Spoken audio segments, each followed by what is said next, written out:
everyone, welcome to my channel, or welcome back to my channel. I know I don't post as often. I'm sorry about that. First off, I just want to say thank you for clicking on this channel and tuning in. I do want to apologize for sounding like this because I just got my voice slightly back. I'm still struggling. Right now my throat is on fire. I did lose my voice over the weekend, and I'm really just trying to hurry up and do this video because I wanted to post it and have it ready for you guys for 2024. I do have some of the money left. I did deposit a portion of it already because I am usually alone. My husband and I work different shifts. We don't have the same shift. I like morning shift and he likes evening, so majority of the time we're not always together. All right, so you guys tune in because basically you want to know how I was able to save 15 plus K, close to, not close to 30,000, but it could initially be 30,000 or more. I'm basically going to tell you everything and how I did it, and I don't want the video to be too lengthy because I am one of those people who do not like to click on a video and people tell you that they're going to tell you how they did something and they give you like this whole lengthy thing, and it's not really what you expected it to be. You kind of just want them to get straight to the point. So I don't want to keep you guys waiting. I don't want to keep you too long. So I'm going to try to run through everything really, really quickly. So stay tuned. First off, I have two sources of income. I have a part-time job and I also have a full-time job. My full-time job is 40 hours a week. So it is my 9 to 5. And my part-time job is just 20 hours a week. Now, I did have 3 sources of income because I used to be a hairstylist and I had my shop in my house. But when I got married, I decided that I no longer wanted to do hair anymore. And also I started to have pains and stuff like that in my hand. So I kind of just said, you know what, I don't want to do this anymore. And do I miss it? No, I do not. Was I making more money doing hair over my part-time job? Yes, I was. I was making a lot more money doing hair over my part-time job, but it's not something that was serving me at the time. I had a lot of clientele that were friends of mine because they came from my 9 to 5, and then they were friends that I knew. So a lot of times people wanted discounts, and that was just being too annoying. I wasn't really pushing myself out there on social media at the time to gain the clientele from outside, like street traffic, and plus it was in my home, and I kind of didn't want just any and everybody to come to my home to get their hair done. So this is a part of the reason why I just initially stopped doing hair altogether. My part-time job consists of 20 hours a week. It doesn't pay a lot of money. I think it's minimum wage. I'm not too sure. Maybe $17 an hour or even a little bit more than that. That I really don't check the paycheck, the pay stub. Sorry, I don't check the pay stub, so I don't really know how much I'm actually getting paid. But the pay is very consistent. So like I said, I do have 2 sources of income, and this is the main reason why I was able to save 15 plus K. And it's all because of that one job. So I told myself earlier this year, January, that for each paycheck that I collect on my second income, that I was going to save that money and I was not going to touch it no matter what. And so every time I got paid, I would do just that. So it doesn't matter if I was just working a straight 20 hours, or I did a little bit over 20 hours, or I did a little bit under 20 hours. Whatever I brought home on that specific payday, I went to the bank, I took the money out, and I put it to the side. I put it in an envelope, and I sealed it, and I put it away. And I never went back to touch the money, no matter what. Even if I needed to borrow money for myself, this is not the money that I was going to borrow the money from. I do have money already saved up that if I did need to use money to borrow money for myself, I would use it from what I already had saved up. But I was not going to use the money that I was getting paid this year from my second income. Now, I'm just going to tell you exactly what I brought in with the second income. So if you reach this far in the video, you might as well just hit like and subscribe. You might as well just subscribe because I'm about to tell you everything. And yeah, I'm about to tell you everything. All right, so I made a total of $17,908, and I was able to save that amount, every single dollar. What I initially wanted to do was match whatever I got paid on that payday with my 9 to 5 paycheck, take that same amount and match it. So had I done that, I would have clocked out at $35,000, which would have been amazing.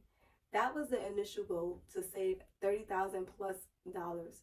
But I started to do it in the beginning. I started to take my 9 to 5 pay and whatever I got from my part-time job, I was going to match that at the end and just make sure that I had that same amount saved up, so that way I can see a total of double the amount that I made for one income. I was not successfully with doing that because I did a lot of things in my home, as far as in, like, you know, taking care of my house and revamping certain areas of my house and just elevating my style in my home. So therefore I was not able to take the money from my 9 to 5 pay and put it towards my pay that I got from my part-time job. I did do it in the beginning, and I did it for a couple of months. So I did have a couple of thousands that I saved from my regular 9 to 5, but I didn't have the 17,908. Here I have my envelopes, and I'm just going to show you like one of the envelopes, like exactly what I did. Okay, so like this envelope here, this is on January 30th, and at 9:47 a.m. is when I actually put the money in this envelope. And the time, to me, I don't know, I just like to put times on things that I do. I like to timestamp them, but the date is really important because I wanted to know that I actually took the money from that paid time or that paid date, and I actually took the money out and I paid myself. So the date on the envelope is very important, and the amount that I actually put inside of the envelope. So that's what I did for this envelope here. And on that specific day, payday, I got $382. And so when I open this envelope, that's exactly what I should count out. So we have 1, 2, 3, that's 300, 20, 40, 60, 80, 81, 82. So I have exactly $382 in this envelope, and that's exactly what I did is go to the bank, withdraw the money, the amount that I got on that payday, and then I put it in the envelope and I sealed it and I put it away. But that's basically what I did, guys. I pretty much just took the money on every payday and I put it into the envelope. And had I taken my full-time job and did the same thing, matching what I got from my part-time job, I would have double the amount that I saved up from that one income. Second way that how I also saved money this year was that I pretty much found a little sticky pad like this, and I wrote numbers 1 through 100 on it, and I cut them out and I made them into small little bits like this, folded it up, and I tossed it into a bowl. Every Friday I would go to this bowl and I would pick a number, and whatever number I got, I will double pay myself the amount that I got from pulling this number. Now, numbers 1 through 100 would calculate out to $5,050. And so I decided that I wanted to double pay myself so that way I can cash out at $10,100 at the end. So was I doing this and being sufficient? Yes, I was. This is a great way to save your money, especially if you feel like you cannot save $15,000 or you can't save $10,000, or even if you want to save $10,000, you can start off small by doing something like this and starting off with just $5K, or just paying yourself double the amount and then getting up to $10,000. This is a great way to try and save your money. I love paying myself on Fridays. I look forward to every Friday to go to this bowl and just pick out a random number and then just be surprised on what number I got, and then just paying myself double the amount. If you do not have the amount to pay yourself on that specific day, what I suggest to do is still pull the number and hold it, and when you get paid the next time, try and pay yourself that payment that you pulled that week prior to that, and in the same day that you got paid, if that is a Friday or it's the day that you actually have to pull the money, you try to pay yourself what you have on that little pool as well. That's what I kind of did for myself as well. Not all the time that I was running to the bank and trying to take out the money from my 9 to 5, because that's what I was paying myself with this money. I was paying myself for my 9 to 5 with this one. I would go and pull every Friday, and then whatever amount I had, I'll take money from my 9 to 5 and I would pay myself that amount, double the amount. I got this book from Target, and I don't know if it was like supposed to be like a journal book, but I really like this book because it has the months on the top, and it has like the little numbers on the bottom for the dates, and pretty much it has no year. So this book is like all year, every single year. And you could just circle the month and then, you know, scratch off the date that it is. And so I use this book to calculate my money that I was saving from this bowl. And if I had any thoughts, I would write my thoughts down in this book as well. So I just want to find the page that I was saving the money on, which is here. Is here. When I started to do this bowl method, I did not start this January 1st. However, you should start it January 1st if this is something that you want to do. But I did not start this January 1st because the idea did not come to me January 1st. I actually thought about doing this in May, because that's what I have here in this book. So May 11th, I sat down and I did my little numbers and I added to this bowl, and I made myself a little column and stuff here. It's not really all that neat because I didn't put lines in it, but I did end up transferring all this information to another book that I cannot locate right now. But pretty much what I did was I wrote down every Friday, and I wrote down the day that I would pull the money. I wrote down that it was the first pull. So whenever I pull a number from the bowl, I wrote down whether it was first, second, third, or whatever like that. I wrote down the amount, and then I also wrote additional add-on here in this column, and then I wrote down the total. So my goal was to pay myself double the amount of what I pulled from here. However, on my first pull, it was $100. Believe it or not, it was on $100, and I was not happy about it. And so I did not double pay myself that day. I basically have $0 here, and I did not pay myself double. And on May 20th, which was my second pull, I pulled a total of $48, and I did double pay myself on that day, and I have a total of $96. So my total came out to $196 at that Friday. So that is another way that you can save money as well. Now, had I been able to save from my first income and adding my full-time job with that, as doubling that up, that would have been like $35,000 and change, like I said before. And if I was consistent with the bold method, that would have been an additional $10,000 and change on top of that. But let's round it off to $10,000. That would have been a total of $45,000, you guys, that I would have been able to save up for the entire year. And that was really the goal that I was going for. However, I was not consistent with it. The only thing that I was consistent with was me not touching my first, my part-time income. That was the only thing I was consistent with at the time. So yes, I had my husband doing this as well. I wanted to mention that to you too. I had my husband picking a number every Friday, and I was secretly doubling up on his amount. So if he picked the number 12, I would put an additional $12 with his 12, so that way he could cash out and have $10,000 at the end. But we both stopped holding from this. So I gave him his money, and I had my little bit of money. Another thing that I also did was I played around with my bills, and I kind of like add up everything that I have to spend for the entire month, and I tally up my full-time paycheck and see how much I'm bringing in. I'm able to bring in money, pay my bills, and still have money left over that I can save. So I was probably able to save the money with the first income, keep saying first income. I was able to save money from my 9-to-5 to match my part-time job. However, I was not able to do that only because I was using the money to fix up my home.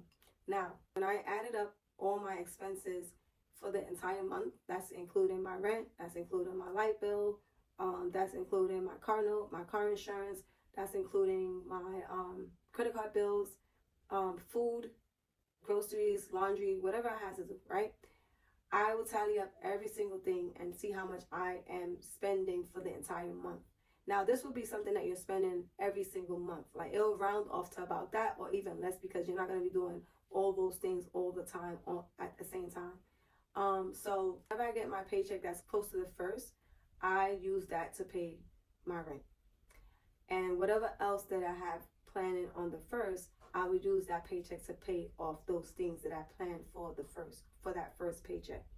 My second paycheck now, I put everything else on it. So when it came to my credit card bills, it came to my car insurance, it came to my car note, or whatever else I had to pay for, I kind of put all those dates together so that way when I get that paycheck, that I was able to use that paycheck to pay for those things that came out close to that date.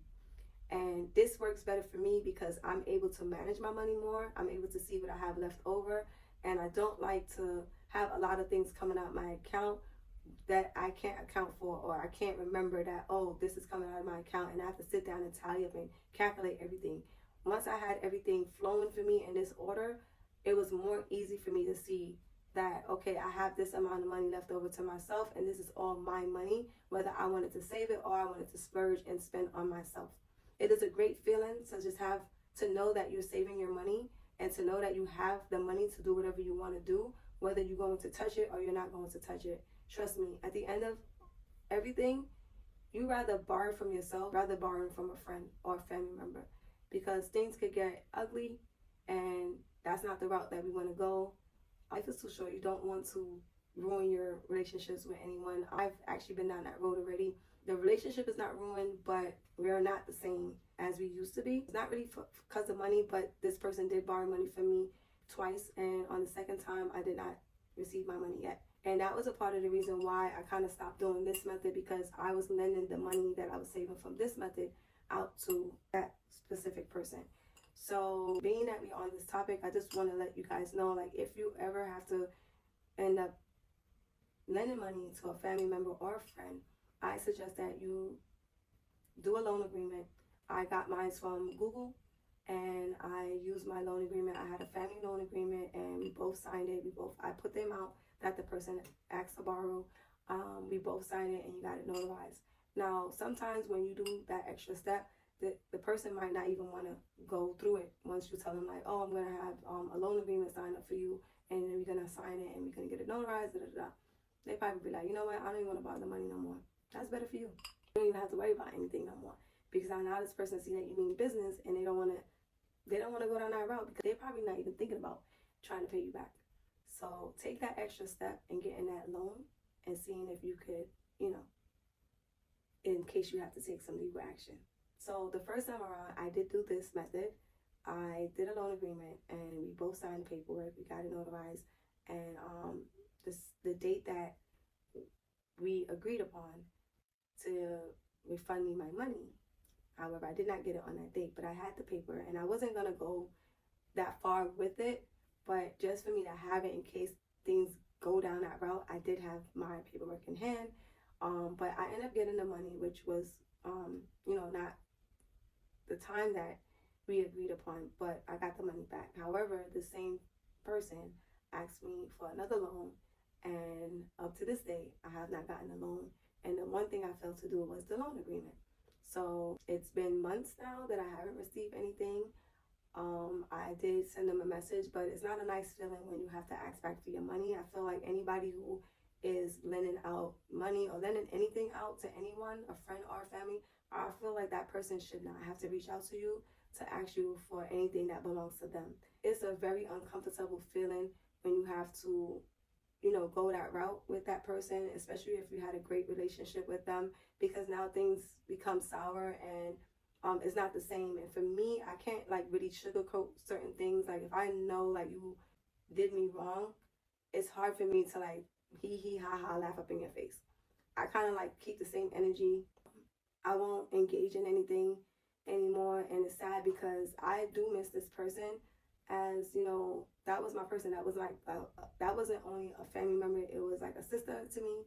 It was a best friend, and yeah, so it sucks, but it will save you in the long run. So I'm telling you guys, I think it's best to do a loan agreement if you ever have to lend out any of your funds that you worked hard and saved on. Another thing that I've done is, if you don't have a second job, but your main job offers overtime, try to see if you can pick up some overtime, so that way the total amount of money that you're used to seeing, you can get a little extra money on that, and maybe that would be the amount that would be the money that you can actually pull from to save, to help you save your money.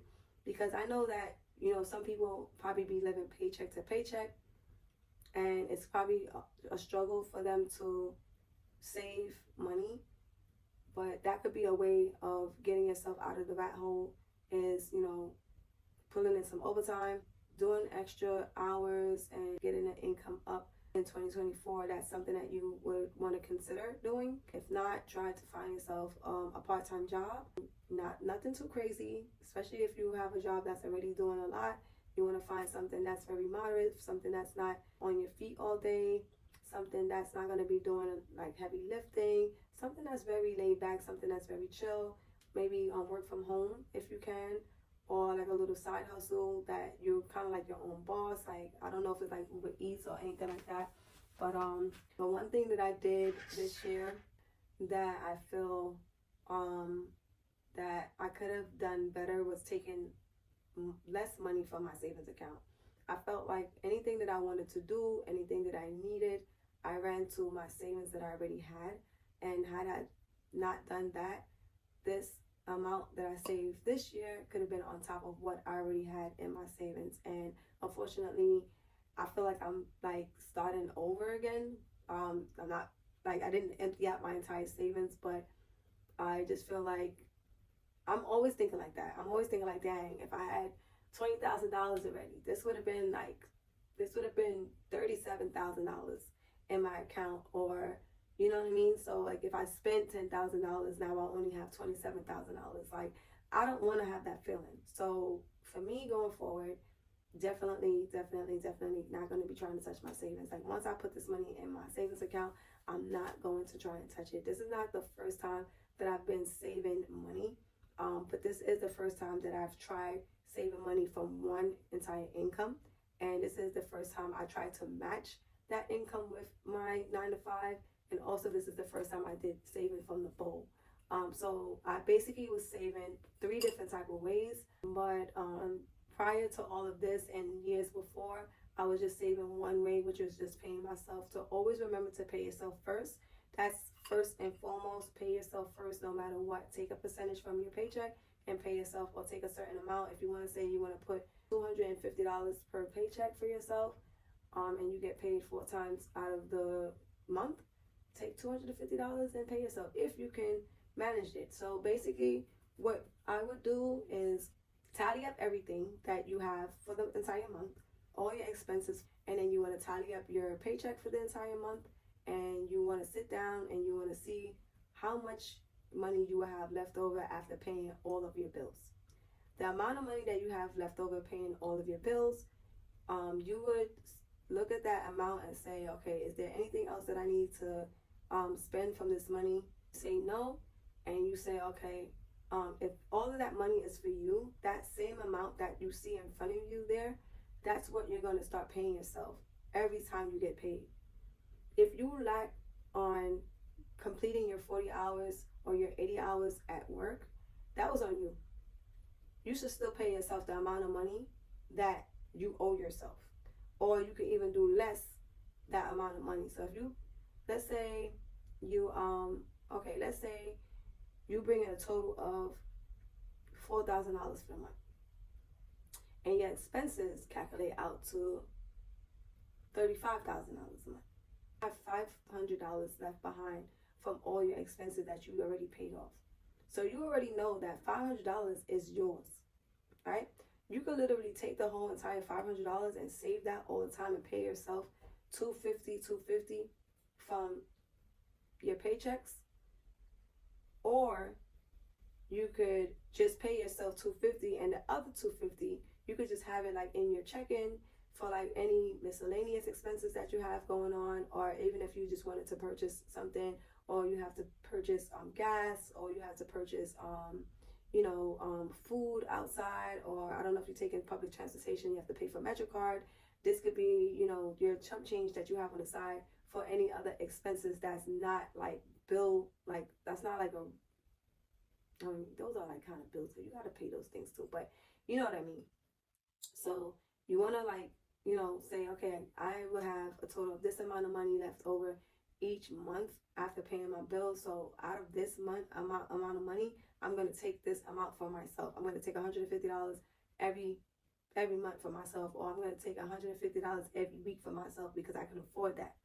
So that's what you would pay yourself. So when you get the paycheck now, you're going to take out that money first, and you're going to put that money to the side. You're not going to pay your bills first. You're going to take that amount that you know you can take out first, and then you're going to pay yourself that amount of money, and everything else that you have to pay will come from the money that you have in front of you. Put all your credit cards on auto pay so that way you never miss a payment, and put it at the minimum so that when you have that extra money to start putting towards your card, that's not the minimum, just to pay it off faster, you have that money to do that. Not the money that you took to pay yourself, the money that you have left over from paying your bills after you paid yourself and after you paid your bills. You can use that extra money to pay your credit cards or whatever other expenses that you want to just get out the way. You can do that. It's hard, but it can work. It can be done.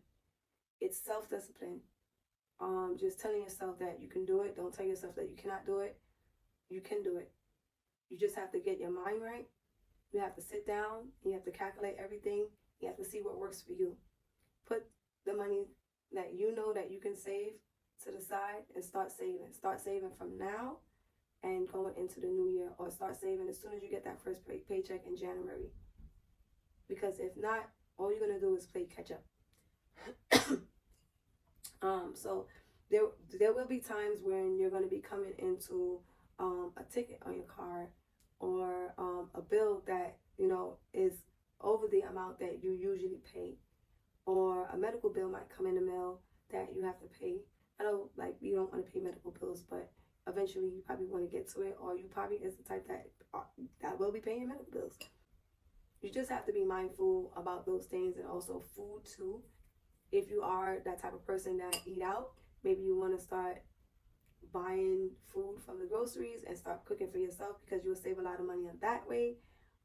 Also, I don't really want to say budget yourself, but be mindful of the things that you're going to be spending on. For me, going into 2024, I do not want to be purchasing anything that doesn't serve me. Things that I say I want, I may not be purchasing that. I only want to purchase things that I think I need. I really don't need another bag, but I do want a bag, right? And so with this want is something that I know that I'm going to be using multiple times. So yes, I will probably be buying this item that I'm talking about because I can see myself using it multiple times. So going forward in 2024, pretty much I'm not going to be spending money on things that doesn't serve me, things that I know that I am not going to be putting use to and using multiple times. I want to be able to purchase something that I know that I'm going to get a lot of wears out of. I don't see myself purchasing a lot of clothes next year because I have a lot of clothes and a lot of shoes that I did not wear and I have tags on them. I have shoes that I've never worn. So it's kind of like I just want to recycle the things that I have in my closet, and that's going to be another way for me to save too. I know that there are going to be new trends that's going to be coming out, and yes, I probably will be buying things to keep up with the trends, but I'm not going to get myself into the trend where I feel like every single thing that comes out I'm going to purchase. I'm probably just going to purchase the things that I do like, and I can see myself actually wearing them if it's something that suits me and it's something that, you know, catches my eye, and I know that I'm going to get multiple wears out of it. So I'm not a trendy person. I don't like to follow trends as much, but nowadays it's like, if you are an influencer or you're like a TikToker or something like that, a lot of people like kind of like, you know, follow trends just to get their views and stuff like that up. Me, however, I'm not like that. Be mindful of the trends that you are going to be following. It might not serve you. It's probably not something that you need to spend your money on. So be mindful of that.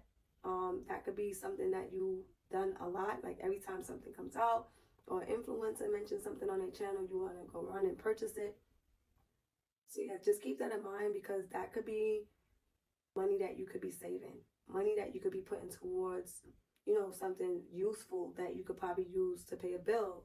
And that way you have the money to save because you already paid off your expenses and now you have that extra money. So be mindful of the things that you're going to be purchasing going into 2024. Try not to follow all the trends. everything is not for you. Everything do not suit you. Everything will not serve you. So be mindful of that. Yeah, so I hope that this video was very helpful, was very useful to you. I hope that you do take my advice and some of the things that I mentioned here today and incorporate that in your 2024. And I wish you all the best. And I wish you also a happy new year and happy holidays to everyone. I hope to see you more in 2024. I hope to be on YouTube more. I say this every single time I come up here, and I have felt myself each time, and it's all because I've been trying to get in my bag. Like, I just be going to work and I be working. Like, I be putting in overtime. I do call out. However, 2024, I'm trying my best not to call out. One thing about me, when my husband and I first started dating, he used to try and get me to stay home from work, and I used to be like, no, you cannot get me to stay home. I would be at work every single day that I was scheduled to work. I would pick up people's shifts, and I also would stay back and do overtime. And if I couldn't do overtime, I would pick up a double shift, because my job is like pretty much like 24 hours. And I used to pick up people's shifts that wanted to just be off, and I would just work their shift for them. So I would be at work for 16 hours for the day and just be fine, because everyone that I worked around was like family.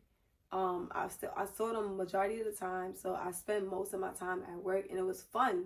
So I used to enjoy going into work. I can't speak on that today, but back then when I was working, you couldn't get me to stay home. And now I be wanting to be home, but I know that I have a 9-to-5 and I have to make money, and I like things. I like to buy myself nice things, and I like to save my money. So in order for me to do all those things and still live the lifestyle that I do live, I have to go to work and make the money. And so I try my best to do overtime, or I don't pick up shifts anymore. But I try my best to stay back and do a little bit of overtime. But my main thing is getting to work on time and going to work for each day that I'm scheduled to work. And just doing the overtime is just additional money for me. But I could tell you right now, I've been at my company for 16 years. And 16 years ago, I used to be a workaholic. Today, I am not. Do you agree to provide location data to the Weather Channel to process requests? But my husband, on the other hand, this guy does not call out for anything. He barely calls out. And I don't encourage him to call out like how he was encouraging me to call out back in the day.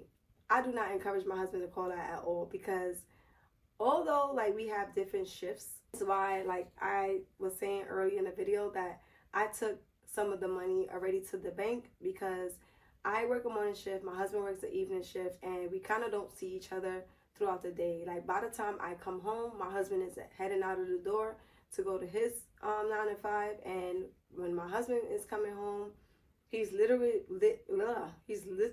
with me for like about 2 hours if he does not do overtime, and then I am going to work.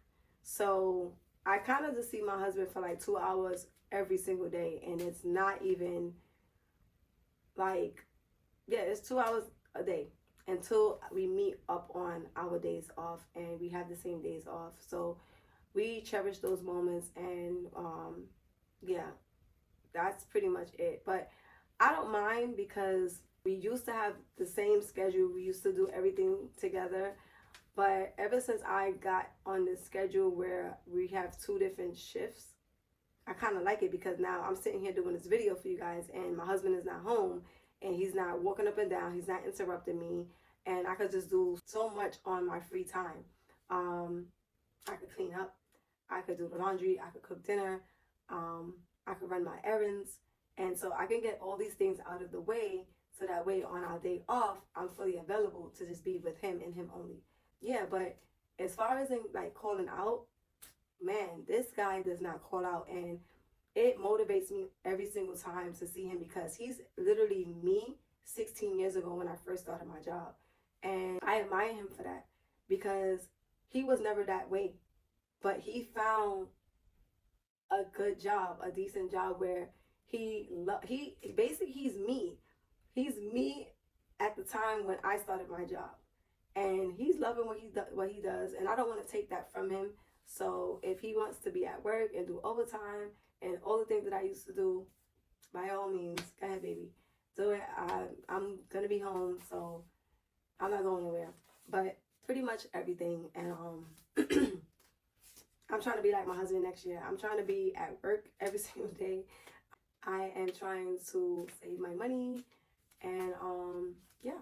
I wish you guys a happy holidays, a happy new year, and all the best when it comes to you and saving or whatever it is that you want to do with your money. Once again, I just wanted to remind you to be mindful. Don't follow all the trends, and save. Make sure you pay yourself first. Make sure you pay yourself first. Make sure you pay yourself first. And that's the first step that you're going to do, is add up everything and subtract your expenses from what you're bringing in your income to see exactly what you have left over. And if you have to move your bills into one payment, if everything needs to be on the 15th of the month, the 16th or the 17th of the month, so that when you get that paycheck on that 15th of the month, that's what's going to cover all those payments that you have coming out right behind that paycheck. And the rent is due on the 1st. You know that money that paycheck that you're going to get on the 1st, that is what you're going to use to pay your rent.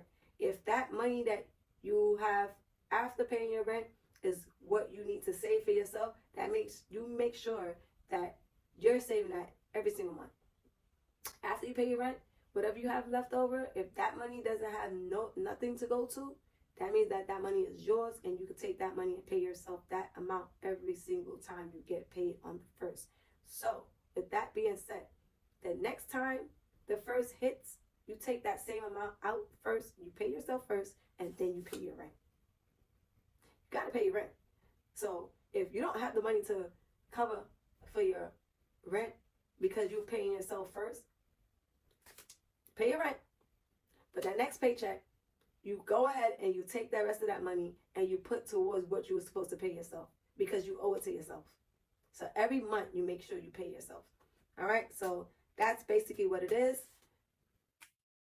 Find a hobby, whatever you like to do. See if you can make money off of it. See if you could get a second job, a part-time job, or see if you could go to work and put in some overtime. Those are my tips to you guys, and I hope that you enjoy this video. I hope that this serves you. I hope that you use my information into 2024, and I hope to see you guys in 2024, and I hope to be here a little bit more often on YouTube, and that's it. So take care, and see you